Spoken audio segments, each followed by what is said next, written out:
పరిశుద్ధాత్మ ఉన్నప్పుడే దైవ గ్రంథం అర్థమవుతుందని మన తండ్రి గారు విశ్వాస ప్రమాణంలో మనకి నేర్పించి ఉన్నారు. అలాగే పరిశుద్ధాత్మ ఉన్నప్పుడు మాత్రమే దైవ గ్రంథం మనకేమవుతుంది, అర్థమవుతుంది, అవగతమవుతుంది. ఆ యొక్క జ్ఞానముతో మనము నింపబడతాం. ఇక్కడ దేవుడు చాలా అనగా ఇది సరళ భాషలో చెప్పినట్లుగా ఉన్నా కానీ దీనిలో చాలా గూఢమైన అర్థం ఉన్నదంట. ఏంటి? ఒక దూతను నీకు ముందుగా పంపించుచున్నానని.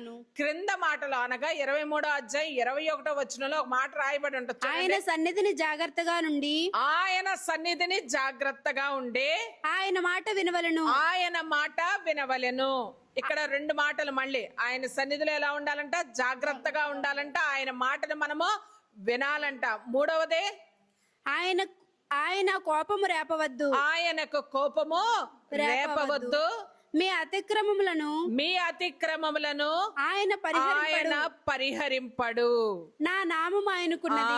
దీనికోసం చదివించానమ్మా. నా నామము ఆయనకు ఉన్నది. దేవుని నామము కలిగిన వ్యక్తులు ఎవరైనా ఉన్నారమ్మా? యేసుక్రీస్తు ప్రభువారు ఒక్కరే దేవుణ్ణి నామమును ధరించుకున్నవారు. ఈయన నా ప్రియకుమారుడు, నేను ఈయన అందు ఆనందించుచున్నానన్న మాటలు పరలోకము నుండి దిగి వచ్చిన శబ్దమును చూస్తూ ఉంటాం. దేవుని నామమును ధరించుకున్న వ్యక్తి ఎవరంట? నా నామము అని దేవుడే సాక్ష్యం ఇస్తున్నారు.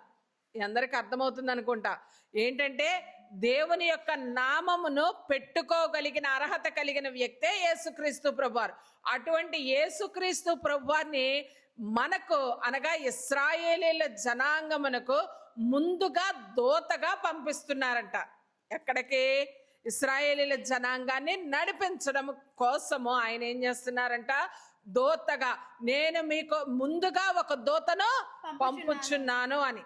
ఇక్కడ ఇశ్రాయేలీల జనాంగము అంటే మన నిర్గమాకాండ గ్రంథం 1వ అధ్యాయం నుండి చదువుకుంటూ ఉంటాం కాబట్టి, అంటే ధ్యానాంశాల్లో ఉన్నాం కాబట్టి, చదువుకుంటూ ఉన్నాం కాబట్టి, అలా చదువుకుంటున్నప్పుడు మనకు ఒక మాట తెలుస్తుంది. ఇశ్రాయేలీల జనాంగం 400 సంవత్సరములకు పైగా బానిసత్వములో ఉండి మొరపెట్టినప్పుడు వారి మొరను ఎవరు ఆలకించారు? తండ్రి అయిన యెహోవా దేవుడు ఆలకించి ఉన్నారు. అలా ఆలకించినప్పుడు ఆయన వారిని జ్ఞాపకం చేసుకొని మోషే గారిని అనగా పసి వయసులో ఉన్న మోషే గారిని శత్రువుల ఇంట్లో పెంచే విధముగా చేశారు. అవునా కాదా? ఇశ్రాయేలీల జనాంగాన్ని కష్టపెట్టేవారు ఫరో జనాంగము, ఫరో గారు. ఆయన కూడా ఏం చేశారంట? అటువంటి ఆ గృహములో ఎక్కడ